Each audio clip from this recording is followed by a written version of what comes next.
Hello, and welcome to Higher Results, where business, workforce, and talent intersect. I'm Melody Reagan, CEO of Eye to Eye Workforce, and your host. And today we're going to continue in our series on recruiting techniques and tools, and we're going to dig deeper into how to interview. Now, starting off with our series, we have spoken about the recruitment funnel, and we've dug into the top of the funnel. Today, we're going to go deeper into the bottom of the funnel, and this is about interviewing. Obviously, we're going to get applications, but now we're moving into that. How do we qualify, evaluate, and make selections?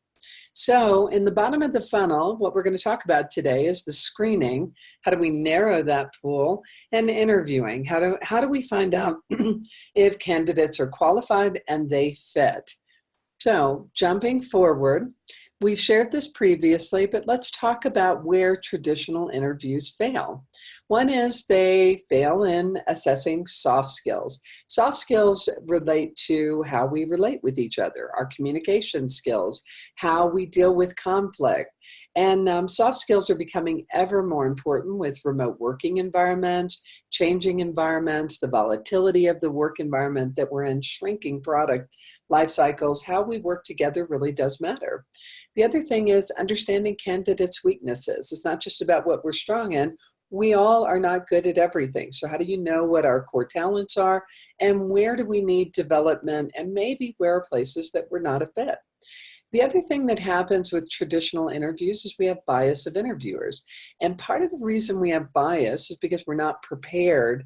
And what we do is, if I like a candidate, I think they're going to do a job and they're going to do it well. Whether I like you or not is not the definitive for whether you can do that job. Too long of a process. We see quite a few clients that end up losing candidates because it takes them too long. And because we don't do interviewing every day, quite frankly, not knowing the right kind of questions to ask to truly assess whether this candidate is a good fit for us and a good fit for the job. So one of the things that I want to start off with is to highlight for everyone that time matters. And here's one of the things about recruiting and interviewing and paying attention to the process that you put in place. Time matters for the candidate, but it also matters for you and your team. We don't want it to be too long. We also don't want to waste your time and your team's time when we don't have right fit candidates. So pay attention to time and pay attention to how you organize this process. So where do you begin?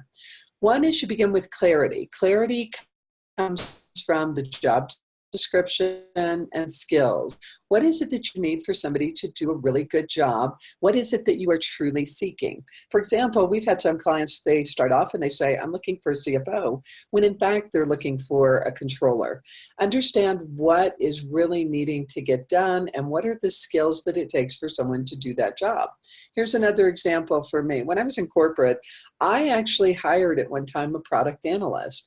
And fantastic person, interviewed incredibly well. We all thought that the individual would be wonderful for the team. Here's one thing that we never checked on. We never checked on whether they had the ability to use the tools that are required with the job. So as much as this individual knew about all of the financial processes, they were not proficient or capable in Excel and other tools that we use. They were always used to having somebody else do it. And not to say that you can't train someone, but that's part of understanding what are the skills that you need for the job and can they do it. Now, setting up when you're coming forward with the screening. Screening happens with the application, and we also recommend screening interviews, and there are a couple of tools.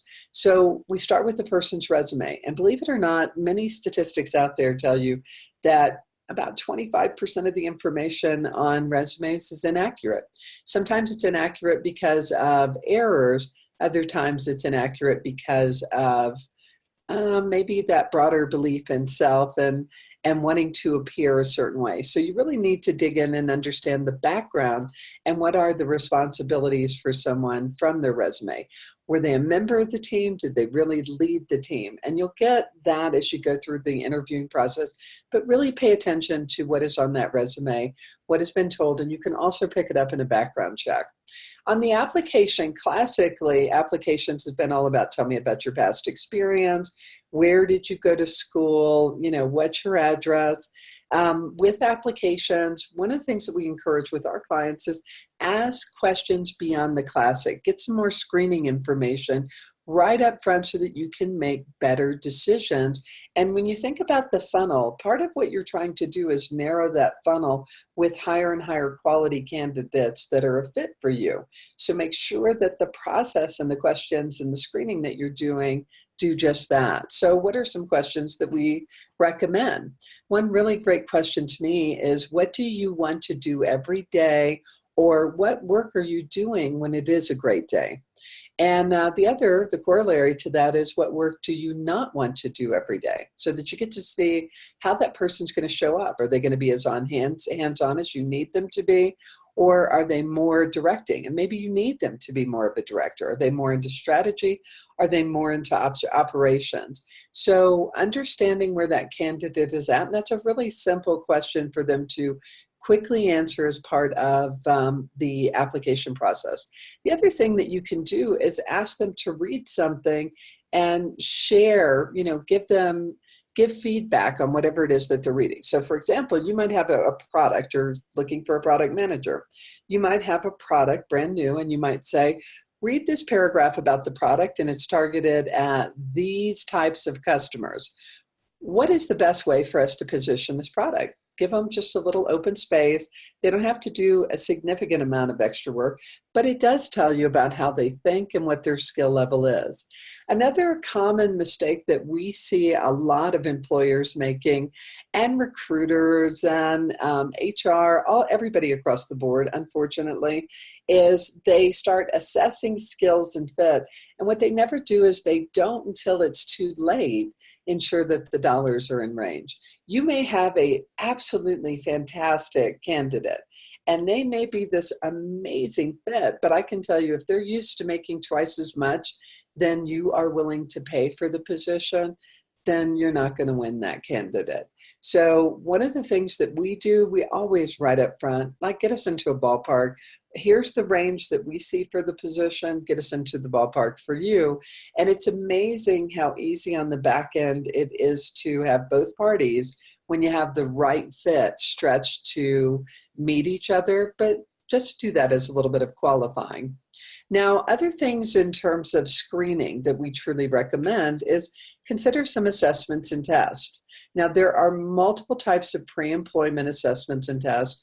One is job knowledge test, integrity, cognitive abilities, personality, emotional intelligence, skills and physical abilities. One of the things that I want to say about doing pre-employment assessments or tests, they have to be job relevant. If they're not job relevant, don't use them. You need to monitor and select these assessments with care. And by the way, there are certain things, for example, integrity test, you can do those pre-employment, but you can't do them post-employment. So make sure that you're making good selections, and be sure to work with HR on what those tests are. A couple of them that we actually use that I do want to tell you about that are pretty fantastic is, one is, depending on the role, we do have people go and test on the use of Microsoft Office. That's a skills assessment. And believe it or not, many workforce centers, check out your workforce centers, provide these assessments for free, these tests. So they're free. It doesn't cost you anything, and you can make sure if you need someone to be proficient in PowerPoint or Excel, that you can make sure that they really know how to use that instrument. Another one that we use is Profiles International, PXT. And with the PXT, it assesses thinking style, behavioral traits, and inclinations. So it kind of covers a couple. And with clients that we work with, we actually create job profiles. But one of the reasons we love it on a pre-employment basis is it also provides behavioral interviewing questions. And I'm going to get into that to share a little bit more. Another one that we use is Profiles International Step 1 Survey, which is a work-related values. So this is more within the integrity. Somebody going to show up at work on time? Are they going to be dependable? Will they not steal? And so on and so forth is what work-related values assessed. And then there are all kinds of skills. If you're hiring programmers, test them. Make sure if they say that they are a Ruby's on Rail or a PHP programmer, that they really know the tool that they're using. So you can give everybody quick little assessments, and that way you know they're coming to you with the skill that they need. Now, here's another cool thing about taking assessments. You can actually blend them into your application process, and for many of them, you don't have to pay for them until you run the report. All right, so who does what and how? This is one that we talk to a lot of our clients about to get them to do a little bit of a reverse on it. One is we do recommend HR doing screening interviews. Your time as the manager and your team's time is really important. And one of the things that we see a lot of clients doing is they'll have the manager doing screening interviews. And then on top of that, what happens is they bring these candidates in to meet with everybody in some instances before they actually interview with the manager. Everybody on the team loves them, but not a fit for the manager. What we recommend is we always recommend to have somebody on the team do base screening. And then the most important person in the process should do an interview. It's not the only one, or like a screening interview. Make sure it's a viable candidate for the manager. And we actually recommend that the manager come first. When the manager feels it's a viable candidate, then bring the rest of the team in. The other thing that we encourage is use all the different modalities. Interviewing doesn't have to be in person.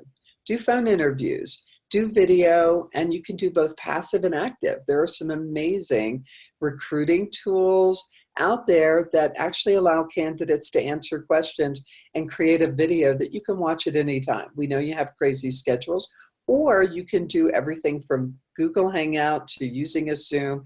Do a video call, or it's you can even do it over your phone. There are all kinds of fantastic ways for doing video interviews, and it's really good to see somebody eye to eye. In person, one of the things that I'll tell you about in person, sometimes you'll bring somebody into the office. Also see individuals, depending on their role, take them into other environments. And let me demonstrate. One of the things that we encourage with salespeople, you might bring them in, you might do an interview, and then you might say, let's go have a dinner, and you take them out to dinner.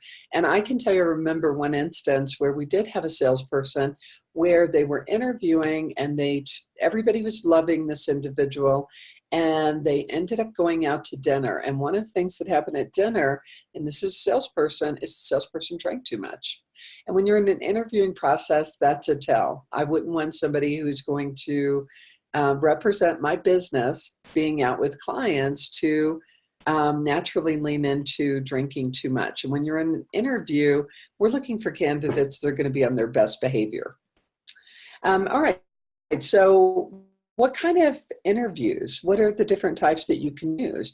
The classic is a structured interview. These are typically formal and organized, and they typically include many interviewers so that you have the manager, the team, peers, and others that are interviewing this candidate. And they come through with a series of questions. We really do encourage you to have consistent questions for each person that's interviewing so that you have a consistent assessment of that candidate. And so that's more structured, and the questions need to relate to the job competencies, not just generic across the board. There are also unstructured interviews. They tend to be a little more conversational, less formal, not as many questions really about getting to know someone. We have clients that do both structured and unstructured, so they go through a bit of a process. Another one is known as a stress interview, and this is maybe structured, maybe unstructured, but what it does is it creates a different demeanor of the interviewer or situation. And let me demonstrate. One thing that I have done with salespeople is I'll schedule an interview and I'll show up 5 minutes late. I want to see how they're going to react. And that is actually a stress interview because I put them in a situation to see, and if they react really negatively to me, then I know, what if they're going on a sales call and somebody shows up negatively? So the other thing is the demeanor of the interviewer. You might not be as engaging. It's one of those things that you might create a more stressful situation because you want to see how that person would act within the stress that they would have on the job. And Again, I'm going to tell you all things should be job related and competency related. Don't put somebody in a stress interview just for putting someone in a stress interview. Put them in a situation like I described that ties to the job that they're going to be in.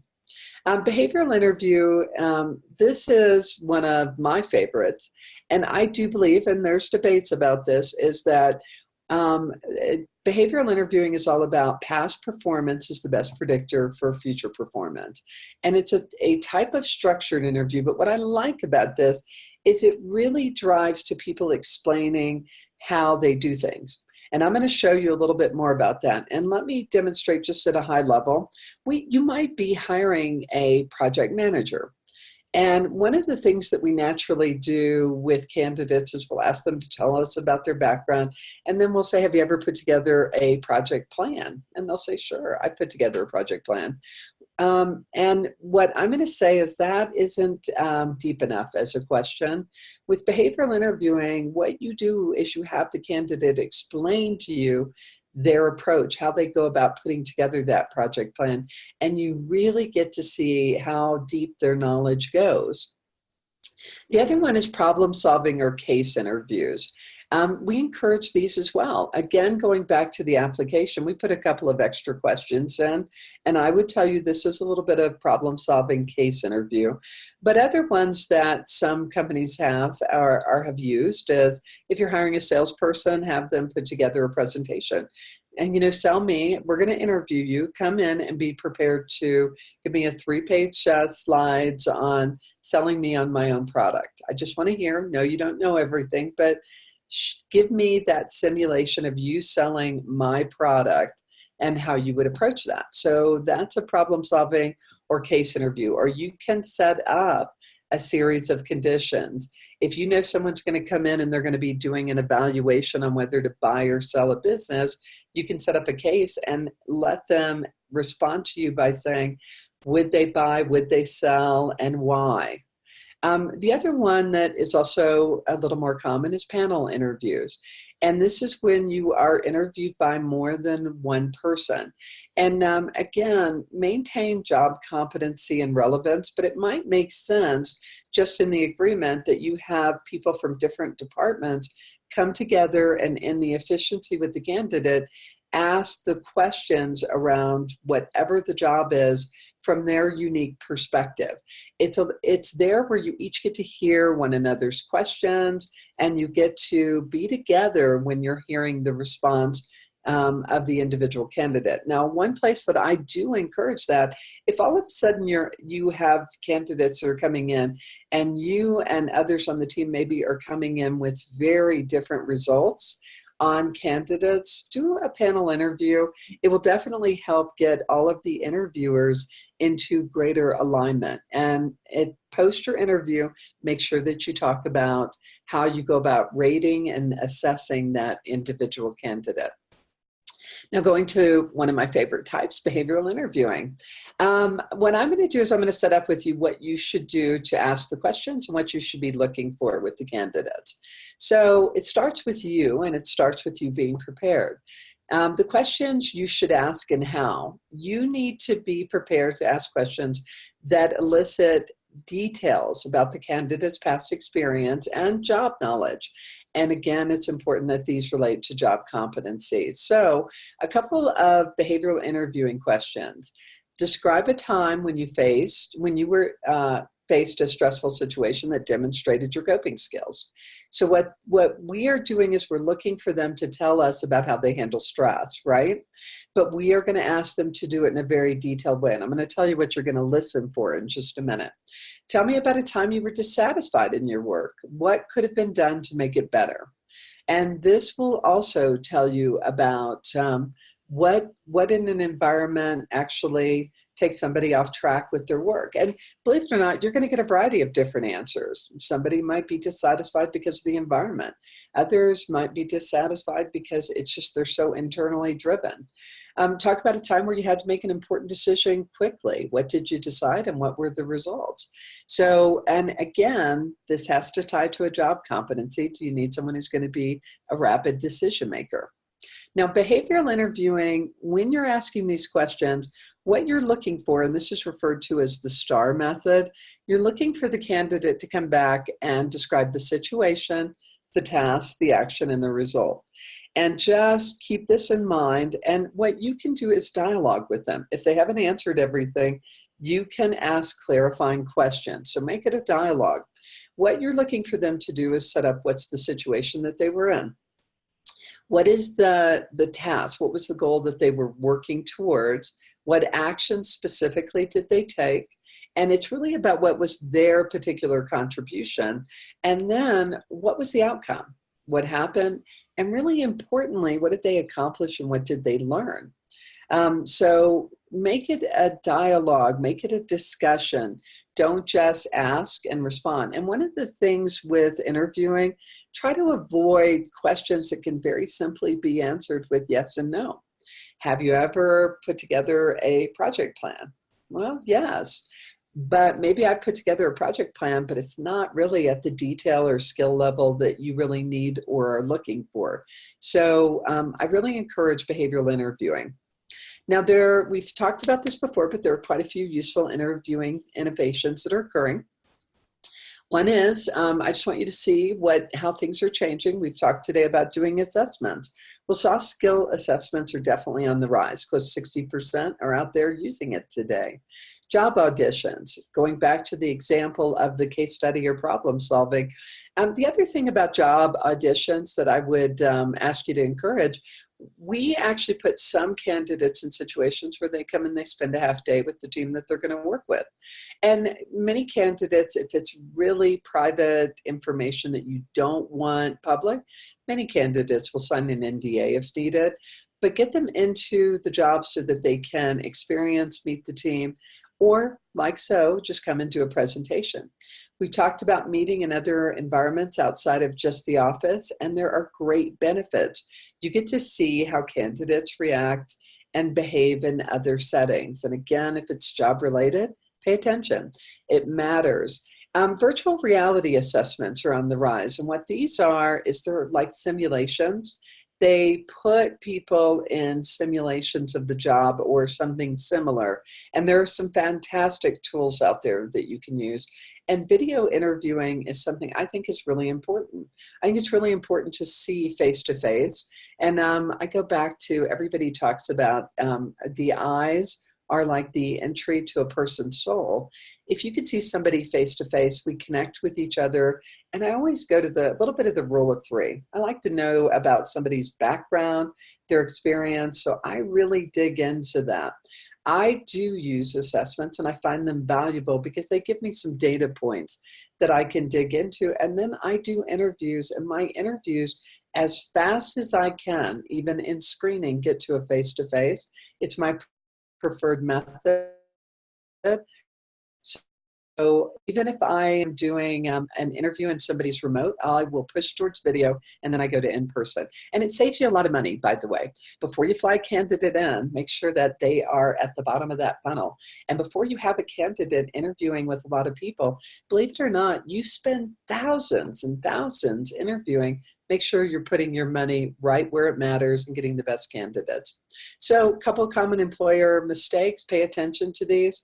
One, not establishing a clear and efficient process. Make sure you are managing your time, your team's time, the candidate's time, and that you are truly qualifying them to get the best candidates to the bottom of the funnel. Spending a lot of time on non-viable candidates.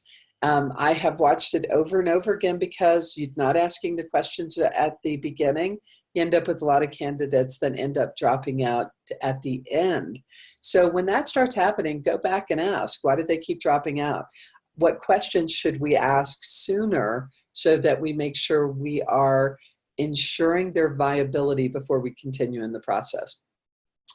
Not preparing, questions matter, and consistency in questions. I've watched often where team members are all interviewing, nobody's coordinated on questions.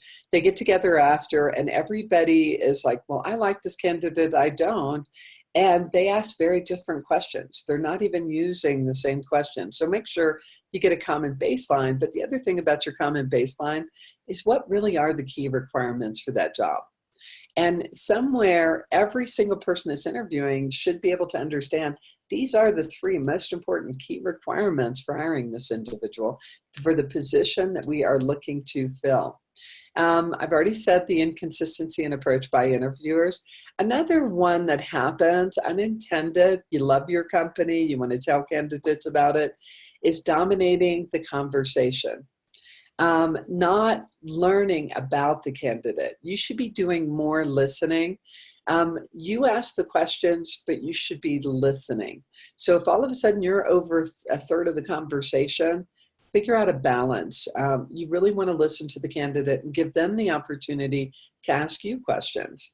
Not receiving the candidate properly and showing interest. We're all busy.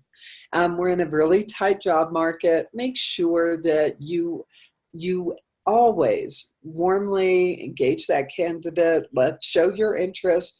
If you have scheduled your time to interview with them, your time's important, their time's important. Let them know that you appreciate them being there. Relying on just interviewing to assess a candidate. Make sure you do other things. Look deeply into their resume. Evaluate them online. Consider assessment tools. I am a big proponent of background checks, and I'm also a big proponent of reference checking. So make sure that you're using all the tools in the toolkit. Another one is please know that you need to inspire the candidate to be interested in you and your company. So inspire them, sell your organization. Let them know that you're a great place to work. And then the other one is failing to follow up. I can't tell you how many times candidates have come in and interviewed, and then it's 3 weeks later that they hear from somebody and they're like, okay, we want to continue in the process. Well, the candidate's moved on to other opportunities. Make sure after you've interviewed, even if you don't have a decision, let them know, we really appreciated you coming in to interview with us. We're looking at this time frame for making a decision. Let us know if you have any other questions, or follow up with them if they're not a fit for the job that they interviewed for. Follow up and say, hey, we really appreciate you interviewing. Keep them in your database. They may be a great fit for another opportunity. Continue to always nurture those candidates, build up your candidate database, because somebody may be a great fit for another job in the future, and it will give you speed to hire if they're already in your database. One last little thing that I do want to point out is there are legal and illegal components to interviewing that you definitely want to pay attention to. And one thing I just want to say, these are unequivocally areas that are discouraged for you to be getting into when you're interviewing. What you don't want is you don't want to ever be put in a situation where somebody is not getting the job where they think, or they have the impression that it is because of age or race or religion. One thing that I encourage everybody to do, as much as we love to connect with people, an interview is about a job. Stay away from personal, stay away from age, race, religion, sex or sexual orientation, marital status. I will tell you, I don't even ask about kids, nothing. It really is, we stay at a professional level and we talk about their skills and their job. You will obviously ask some of these questions when they are onboarded with you, and you will get to know people at a deeper level. But these are items that can unequivocally be called out as discriminatory for somebody not getting a job. And with that, I'm going to say thank you so much for being with me today. Hire Results airs every Tuesday, 3 p.m. Mountain Time on Facebook /Hire Results. And if you miss a show, visit us at eye2eyeworkforce.com /hire-results. We have a fantastic library of great interviews and great resources, from an HR calendar to the cycle of recruiting, all the way through to a range of legalities, insurance options, and more. So please do join us in line and have another great week.